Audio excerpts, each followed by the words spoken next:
Pura-pura lumpuh. Episode 31. Dianiaya. Karya Via Raya. Anggi bingung apa yang harus ia lakukan. Pak Irsyad benar-benar memaksanya hingga tidak bisa menolak. "Kamu tahu kan di mana rumah Prita?" tanya Pak Irsyad. "Ya tahulah, Pak. Masa nggak tahu sih di mana rumah sahabat sendiri? Yang bener aja dong," sahut Anggi sambil memutar bola matanya malas. "Baguslah kalau kamu tahu. Jadi kan gampang, nggak usah ribet nyari alamat." Pak Irsyad hanya melirik dan tetap fokus mengemudikan mobilnya. "Bodoh amat lo mau ngomong apa. Lihat aja gue kerjain baru rasa lo. Jangan kira lo ganteng, terus lo bisa mainin perasaan orang seenak jidat lo aja ya. Dulu pas dikejar sok ganteng banget. Sekarang giliran dicuekin balik ngejar. Tapi sayangnya lo gak bakal bisa ngedapetin Prita. Gue yang bakal jauhin lo dari dia dan gue bakal nyatuin Prita sama Om Firas," lanjut Anggi tersenyum menyeringai. Anggi memikirkan sesuatu agar Pak Irsyad tidak pergi menjenguk Prita. Dan ya, akhirnya ia menemukan ide brilian. Ia terus saja menunjukkan arah tanpa membuat Pak Irsyad curiga. Karena memang Pak Irsyad sendiri tidak tahu dan menurut saja pada Anggi. Tapi ternyata ia kena tipu oleh murid sekaligus sahabat dari orang yang saat ini coba ia rebut hatinya kembali. "Aha, gue punya ide," teriak Anggi keceplosan. "Kamu kenapa, Anggi?" tanya Pak Irsyad penasaran melihat tingkah gadis itu. Enggak apa-apa kok," balas Anggi. Ia memalingkan wajahnya menatap ke arah jendela. Sepanjang perjalanan, sesekali ia melirik ke arah Pak Irsyad dan terkekeh geli. Ia membayangkan bagaimana ekspresi Pak Irsyad nanti jika tahu ia bohongi. Bukannya sampai di rumah Prita, ia justru sampai di depan rumah Anggi. 30 menit kemudian, sampailah di depan rumah sederhana nan asri milik orang tua Anggi. Meskipun kecil, tetapi banyak pohon di sekelilingnya. Ada pohon mangga dengan buah yang masih terbilang muda. Mungkin jika Prita hamil dan mengidam nanti, Anggi bisa memetik dan memberikannya pada calon keponakannya. Stop! Teriak Anggi menghentikan mobil Pak Irsyad. "Kenapa, Anggi? Udah sampai ya?" tanya Pak Irsyad menginjak pedal remnya menatap ke arah luar. "Makasih ya Pak, udah mau anterin saya pulang," ujar Anggi tersenyum menunduk. Kemudian ia membuka pintu dan berlari keluar. "Loh, Anggi, maksud kamu apa?" teriak Firas bertanya maksud dari ucapan Anggi barusan. "Maaf Pak, kita jenguk Prita besok aja," balas Anggi berteriak. Pak Irsyad membuka mata dan mulutnya lebar-lebar. Ia tidak percaya dengan apa yang ia dengar barusan. "Jadi aku cuma nganter Anggi pulang bukannya jenguk Prita?" Astaga Irsyad, kenapa kamu jadi bodoh begini sih? Udah jelas-jelas Anggi bilang besok pulang sekolah baru jenguk Prita. Kenapa kamu malah maksa? Jadi gini kan hasilnya?" gumam Pak Irsyad merutuki kebodohannya sendiri. Tidak ingin berlama-lama, ia pun bergegas memutarbalikkan mobilnya dan pergi dari area rumah Anggi. Ia memikirkan apa yang terjadi pada Prita. Sakit apa yang membuatnya tidak masuk sekolah? Padahal biasanya Prita tidak pernah tidak masuk sekolah meski dalam keadaan sakit. Gadis itu tetap berangkat demi bisa bertemu dengannya. Akan tetapi, ada apa dengan kali ini? Apa sakitnya parah sampai-sampai Prita nggak masuk sekolah? Kalau aja aku tahu di mana rumahnya, mungkin aku nggak akan berakhir di rumah Anggi. Bisik Pak Irsyad dalam hati. Jika Pak Irsyad tidak tahu di mana rumah Prita, ia bisa saja menanyakannya pada bagian administrasi atau wali kelas Prita di sekolah. Tapi karena terlalu khawatir, jadi ia tidak menanyakannya. Anggi masuk ke dalam rumah, mencium punggung tangan ibunya dan langsung ke kamar. Ia merogoh saku bajunya untuk mengambil benda pipi miliknya. Kemudian ia memencet angka 1 panggilan cepatnya untuk Prita. Halo Belibe. Iya, kenapa? Sahut Prita ketus. Ya elah, jutek amat sih tak. Apa jangan-jangan gue ganggu waktu romantis lo sama Om Firas ya? Apaan sih Longgi? Orang gue lagi nonton drama Korea juga. Oh, kirain. Emang lo nonton drakor apa tak? Miss King, lo pasti pengen nonton juga ya kan? Ledek Prita. Karena sebelumnya Anggi mengajak Prita menginap di rumahnya agar bisa nonton sama-sama. Tapi karena Prita sudah menikah, jadi ia mengurungkan niatnya. Dan sampai sekarang ia belum menontonnya sama sekali. Gue ikutan dong tak, kan gue yang pengen banget nonton. Ngapa jadi lo yang nonton sih ah? Keluh Anggi sambil menghempaskan tubuhnya ke tempat tidur. Lo nelpon gue cuman mau ngambek gini?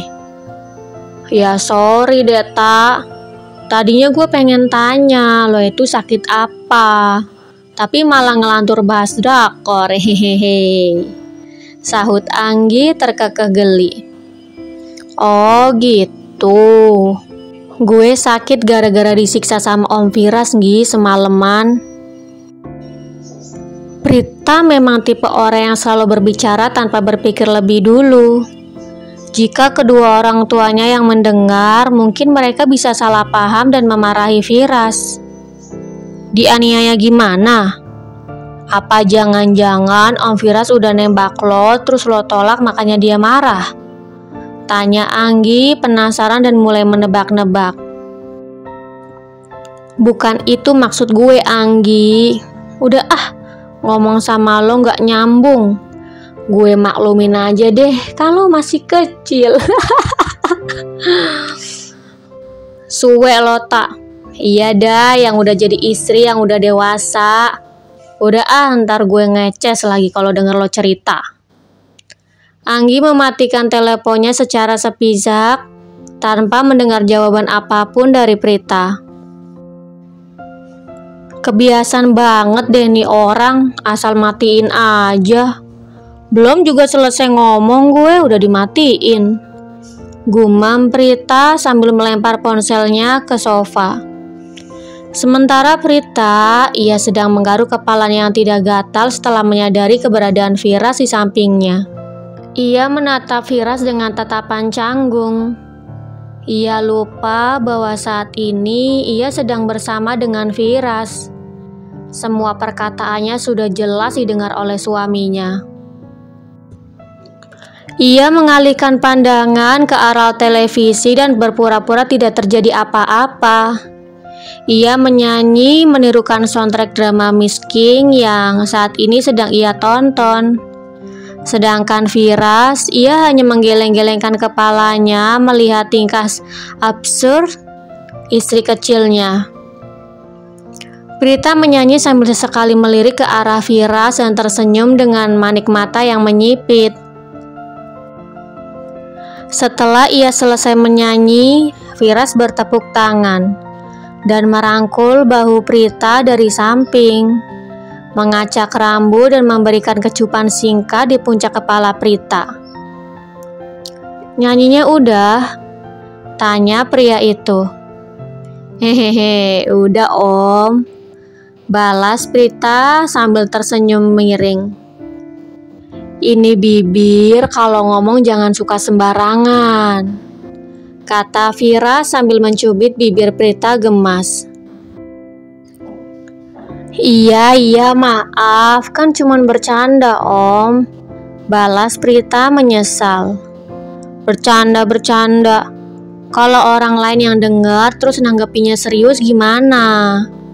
Anggi aja sampai salah paham. Terus kalau sampai orang tua kamu yang denger gimana? Bisa-bisa dikira aku udah KDRT lagi sama kamu, sanggah Vira sedikit kesal. Hehehe, please om, please jangan marah dong. Kan om Vira tahu sendiri gimana aku, ujar Prita sambil tersenyum menunjukkan deretan gigi rapinya. Iya, aku tahu. Tapi lain kali dipikir dulu sebelum ngomong ya. Oke, siap bos, jawab Prita sambil mengancungkan kedua ibu jarinya. Keesokan harinya, Prita, teriak Pak Irsyad memanggil Prita ketika sedang berjalan di koridor sekolah. Ia sengaja berangkat pagi-pagi dan menunggu Prita di dekat tangga lantai 1. Ia berangkat ketika sekolah masih sepi. Ia hanya ingin memastikan apakah Prita berangkat sekolah hari ini atau masih sakit dan tidak masuk sekolah lagi. Prita menghentikan langkahnya mencari asal suara. Sebenarnya ia malas sekali jika harus bertemu dengan Pak Irsyad. Ia takut Pak Irsyad akan bertanya kembali untuk memperjuangkan cinta mereka. Aku di sini, teriak Pak Irsyad melambaikan tangannya. Pria itu tersenyum hingga matanya menipit dan bergegas berlari untuk menghampiri Prita. Kamu udah sembuh? Padahal nanti siang Mas mau jenguk kamu loh. Tapi kamu malah udah masuk. Emang kamu sakit apa kemarin? Tanya Pak Irsyad dengan nafas yang tersengal. Satu-satu Pak nanyanya, protes Prita. Mas, panggil Mas aja kalau lagi berduaan kayak gini, kata Pak Irsyad membenarkan panggilan Prita. Jadi, kamu sakit apa kemarin? Lanjut Pak Irsyad bertanya lagi. Di ujung koridor, Anggi tidak melihat sosok Pak Irsyad karena Pak Irsyad berdiri tepat di balik tembok. Anggi mengedarkan pandangannya menatap sekeliling untuk memastikan apakah ada orang lain di sekitarnya.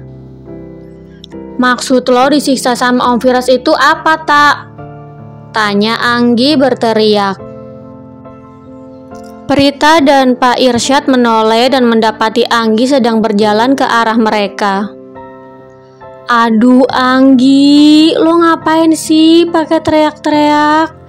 Emang lo gak lihat apa ada Pak Irsyad depan gue? Lirih Prita sambil menggertakkan giginya dan menggerak-gerakkan matanya ke arah Pak Irsyad. Mata lo kenapa tak? Sakit? Tanya Anggi semakin mendekat. Ketika sampai tepat di depan Prita, Anggi terbelalak melihat sosok Pak Irsyad di sana. Astaga, kata Anggi terkejut sambil menyentuh dadanya. Kamu ngomong apa barusan? Maksud kamu apa kalau Prita dianiaya? Sama siapa tadi? Tanya Pak Irsyad penasaran sambil mengerutkan keningnya. Prita dan Anggi saling tatap. Entah jawaban apa yang akan Anggi berikan.